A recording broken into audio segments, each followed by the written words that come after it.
não parar, não precipitar e não retroceder. Então dizer para esse cara, sabe quando nós vamos parar? Nunca, nunca na sua porca vida, né?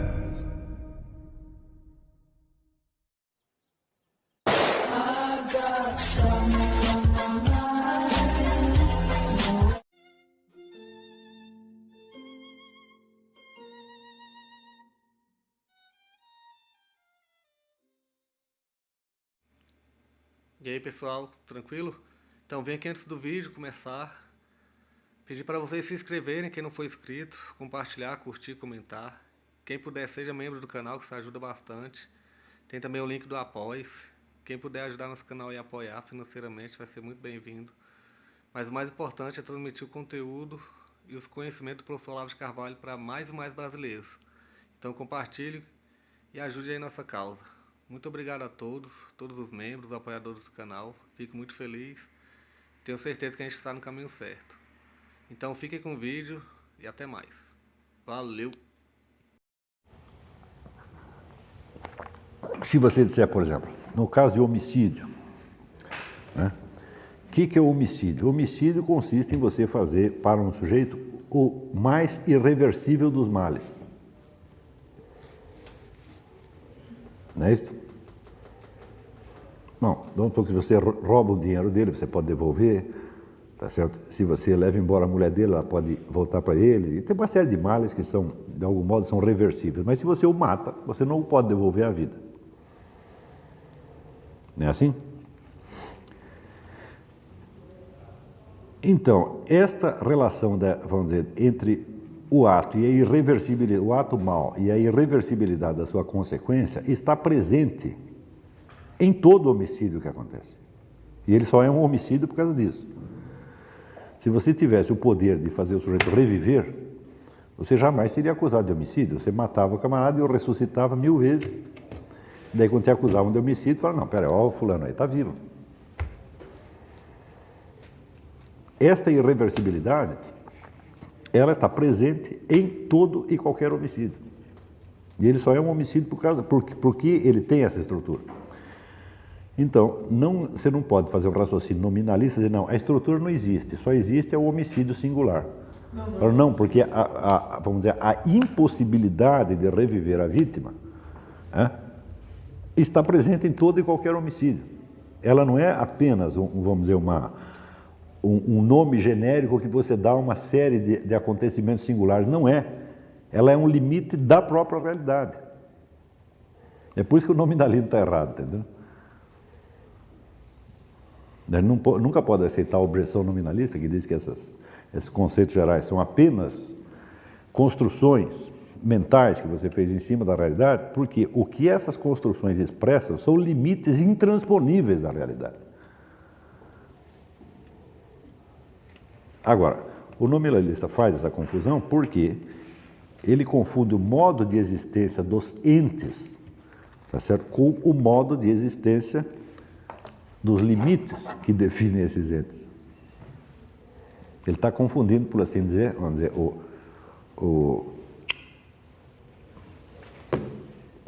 o conteúdo, tá certo, material do território com o limite dele. Eu digo, um limite não existe, por exemplo, a fronteira entre a sua casa e a casa do vizinho. Eu digo, não, a fronteira não existe. Não é isso?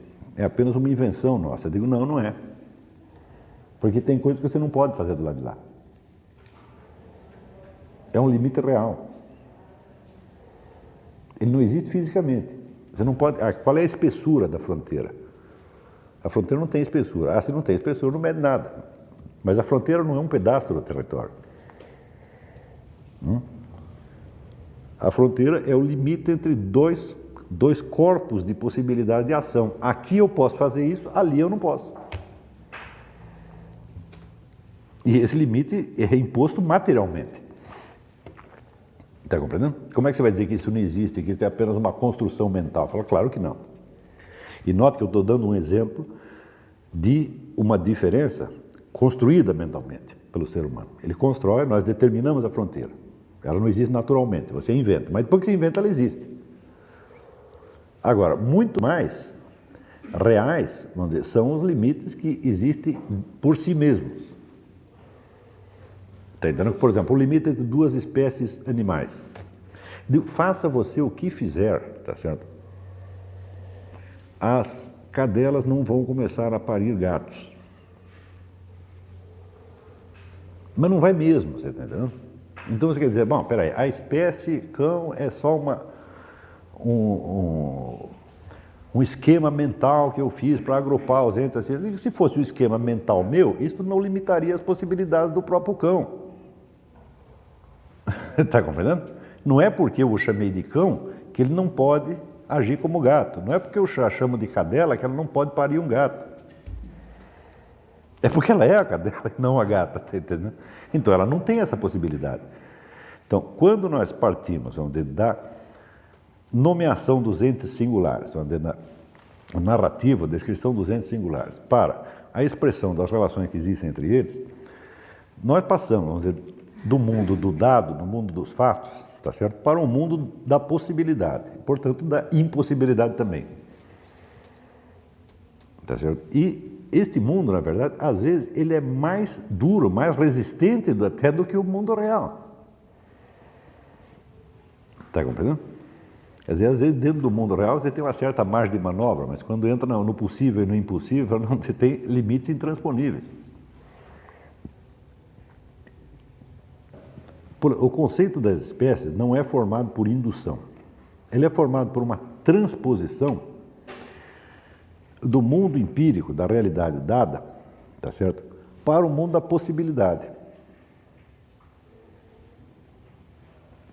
Tá entendendo? E essa transposição, ela é de fato imediata. Por quê? Por exemplo, você vem caminhando por uma rua, tem ali um cachorro deitado. O cachorro pode continuar deitado, pode levantar e abanando o rabo para você, pode latir ou pode te morder. Se você percebe o cachorro, mas não percebe que ele pode fazer todas essas coisas, você não percebeu o cachorro. Perceber que ali tem um cachorro é perceber que pode acontecer tudo isso. Agora, certamente ele não vai levantar, bater as asas, né, botar um ovo e dizer cocoricó. Isso ele não vai fazer. Então, quer dizer, quando você percebe o ente, perceber um ente é perceber o que eu chamo o círculo de latência. O círculo de latência é o conjunto que ele pode fazer imediatamente. Tá certo? E perceber qualquer ente é perceber um círculo de latência imediatamente e inseparavelmente dele. Isso não é uma dedução que você faz depois. Tá compreendendo? Quer dizer, uma coisa é você ter apenas a sensação visual de cachorro. A sensação visual não implica a consciência de que ali tem um cachorro. É apenas uma estimulação visual. A hora que você percebe que tem um cachorro, perceber um cachorro é perceber que ali tem um animal que pode se comportar como cachorro, e não como gato ou como galinha. Está compreendendo? Mas você só pode, digamos que seja a primeira vez que você tem um cachorro, você só pode saber que ele pode morder se você, depois de alguma experiência. Não é verdade.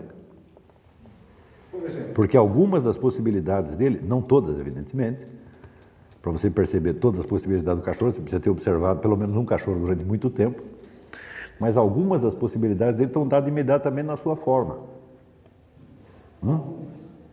É assim, se o bicho não tem bico, ele não bica. Você está entendendo? mas, por exemplo, tem um gato, você fala, nos críticos de gato, gato tem pelo. Todos os gatos têm pelo, mas tem uma espécie lá na Ásia que é um gato que não tem pelo. Quer dizer, eu nunca vi, eu já vi foto. Se eu não tivesse visto foto, ninguém poderia deduzir que existisse o gato sem pelo. Não, você não precisa deduzir todas as variedades daquilo. Existe uma boa parte das possibilidades que você só conhece por experiência, mas para que você possa chegar a conhecer essas por experiência posterior e, portanto, completar o seu conceito por indução a partir de informações acumuladas, é necessário que, num primeiro momento, você tenha percebido o esquema daquele bicho ali, o esquema de possibilidades que o compõe.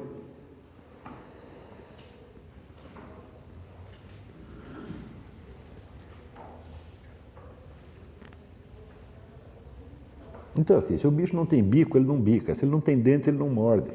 Se ele não tem asa, ele não voa. Isso está dado imediatamente. Entendeu? Porque aquele órgão é o órgão do exercício daquela função. Se ele está faltante, aquela função não existe. Você não precisa ter observado. Hã? Você já sabe disso. Você vai dizer que é um gato sem pelo. Exatamente. Como é que você sabe que é um gato sem pelo? Porque gato normalmente tem pelo, e esse não tem. Agora, quando você vê a tartaruga sem pelo, você estranha? Está entendendo? Isso quer dizer que perceber o primeiro ente de uma espécie é perceber um conjunto de possibilidades que é extensível a outros membros dessa mesma espécie. Você não precisa conhecer tudo. Por quê? Simplesmente significa que você não sabe tudo a respeito daquela espécie. Está entendendo? Mas os elementos estruturais que definem a espécie, você capta imediatamente.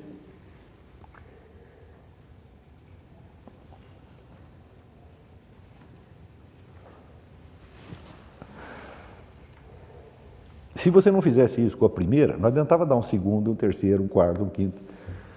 Se você vê o primeiro gato, tá certo? Você não sabe que ele não voa?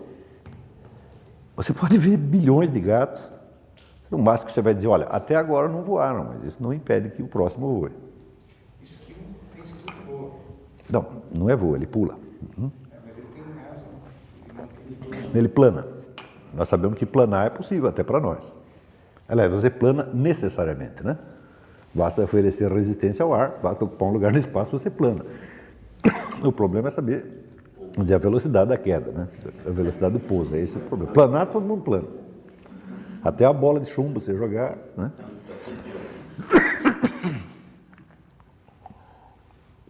Então, isso quer dizer que você, quando você percebe um ente, você não percebe só um ente separado, você percebe o esquema da espécie. E a percebe como círculo de latência, como conjunto de possibilidades que estão presentes. Mas é a velha pergunta de Santo Tomás de Aquino. Uma ovelha nunca viu um lobo. O primeiro lobo que ela vê, ela sai correndo. Por quê? Ela sabe que aquilo não presta. Isso coisa boa não é.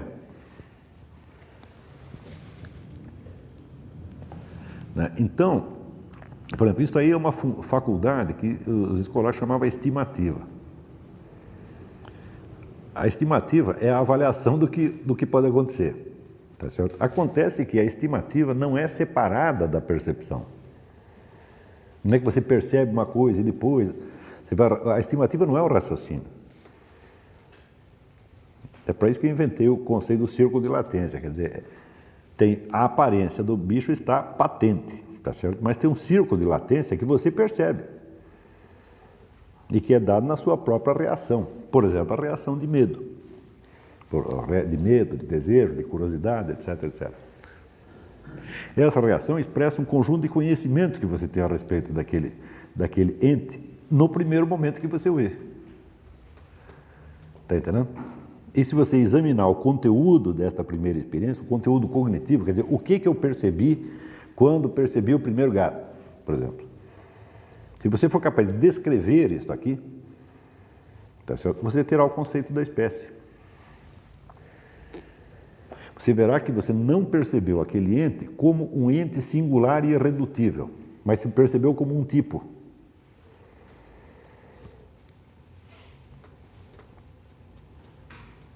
Porque se você perceber só como ente singular e irredutível, se você o percebesse só na sua singularidade e não no seu esquema geral, você não reconheceria o segundo quando o visse. Aqui, por exemplo, tem um gato, né? Esse gato aqui, ele é gordo e preto. Depois tem o outro gato que é magro e branco. Se eu perceber só a diferença, eu saberia só que aqui tem um bicho gordo e preto, e lá tem um magro e branco, mas não sei que os dois são gatos. Até a possibilidade da indução, a indução é comparação de casos semelhantes. Como é que eu sei que são semelhantes? É porque eu percebi a semelhança. Não é isso? Na morfologia? Não, não só na morfologia. Se for eu perceber só a morfologia, sem o círculo de latência, eu só saberia a forma externa do bicho. Conheceria a figura dele, e não a forma no sentido aristotélico, que é a forma vamos dizer, a própria essência do ente. E essa essência se define como um conjunto de possibilidades que é inerente àquela espécie. É isso que eu percebo. Quando percebo o primeiro e quando percebo o segundo e o terceiro.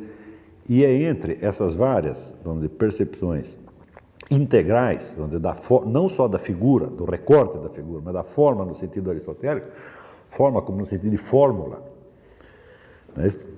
É quando eu comparo vários animais com a mesma fórmula, sabendo que é a mesma fórmula, aí é que eu consigo expressá-la e dizer, tá certo, a definição da espécie. Mas eu consigo dar a definição da espécie porque eu percebi a forma da espécie e um por um. Senão eu não saberia o que comparar. Eu compararia um gato com uma bola, com um jacaré, com uma nuvem, e não ia terminar nunca. Então, eis porque, mas o nominalismo é totalmente errado. O nominalismo é assim, baixa de intensidade da percepção. Assim como essas teorias de Hume são assim, percepção baixa. Ele não percebe direito o que se passa na sua consciência no instante em que ele conhece. Então, o que ele faz? Como a auto-observação real está muito complicada, ele a substitui por um esquema lógico. Descartes faz a mesma coisa, hein? Se vocês se lembram Descartes está querendo descrever o estado de dúvida. Mas o estado de dúvida é muito complexo, chega um momento que ele perde o fio da meada da descrição, então ele passa a fazer um raciocínio sobre a dúvida, partindo do conceito de dúvida. Está compreendendo? Então, Hume também. Hume está querendo, vou aqui examinar o problema da continuidade do eu. Então, vamos examinar o eu. Tá certo? Bom, daqui a pouco perdeu o fio da meada, mas sobrou o quê? O conceito do eu. Então, o eu seria, vamos dizer, o sujeito constante por trás dos estados. Bom, é assim que eu o defini. Tá certo? Mas digo, mas isso não é o eu, isso é a definição que eu dei do eu. Tá certo? Então, uma vez de posse desta definição, eu vejo que, partindo da existência dos estados considerados distintamente, eu não consigo deduzir logicamente deles a existência do sujeito tal como eu o defini. Está compreendendo? Então, eu confundo uma dificuldade lógica com uma dificuldade experimental. Está entendendo? Isso aqui é muito comum. A gente começa falando de um fato, ele está descrevendo um fato. Mas para descrever o fato, ele usa certos conceitos. Lá para dentro o fato começou a ficar muito complexo, vamos dizer, a atenção se dispersa, aquilo some da memória, está entendendo? E sobrou o quê? As definições, os conceitos. Então ele opera só com as definições dos conceitos, faz raciocínios em cima daquilo e acredita que o que ele está deduzindo dos conceitos se aplicará aos entes reais. Eu digo não. O que você deduziu dos conceitos só se aplica aos entes tal como definidos, dentro daqueles limites, no limite da definição. Justamente porque a definição está no mundo da linguagem, que é mais limitada do mundo da... Claro, você passou da realidade para a linguagem. Isso é a grande tentação humana, tá entendendo? Essa foi a tentação de Eva no paraíso, é isso.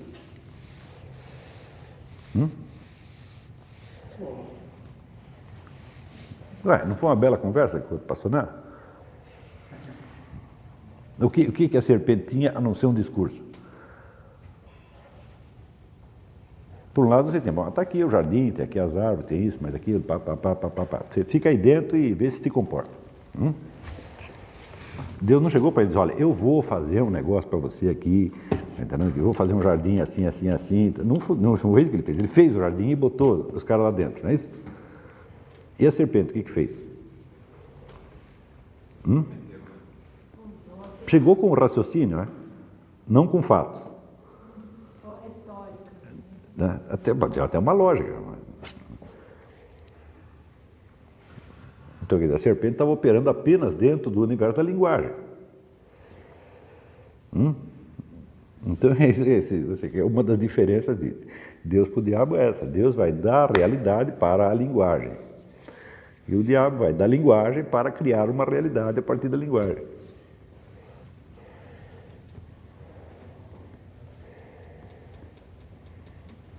Mas você gosta, isso é mais antigo que andar para frente. Mas na Bíblia está escrito isso, está contado para você. Né? Que a diferença é essa, quer dizer, o primeiro ato de Deus, não está certo? Foi criar, né, a realidade existente, criar o cenário existente. Daí põe lá o homem, daí ele até fala alguma coisa com o homem, né? Mas antes de ele dizer qualquer coisa para Adão ou para Eva, já tinha feito tudo aquilo, né? Quer dizer que a conversa, o diálogo, vem depois. Agora, no caso da serpente, não, o diálogo vem primeiro. Olha, você faz assim, assim, que daí vai acontecer tal coisa. Aquilo que o diabo está falando pode até acontecer, mas aparece primeiro como linguagem.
Chegamos a mais um final de uma aula, de um vídeo. Espero que tenham gostado. Quem não se inscreveu ainda, se inscreva, compartilhe, comente. Ajude o nosso canal, apoie, seja membro. E ajude o nosso canal a chegar a cada dia a mais brasileiros que precisam muito do conhecimento do professor Olavo de Carvalho. Então é isso aí, fique com Deus, até o próximo. Valeu! Então é isso aí, pessoal. Que é o nosso canal. Que são alguns livros que eu já li. A maioria foi doação, mas alguns eu adquiri, professor Olavo de Carvalho. Alguns livros se perderam aí que eu emprestei. Professor Alexandre Costa. A Bíblia Sagrada. 10 lições sobre Karl Marx. Indico a não ler esse livro, que é muito ruim mesmo. Alguns pensadores aqui que realmente, como o professor Olavo de Carvalho disse, não são pensadores. Valeu, tamo junto aí. Apoie nosso canal, seja membro.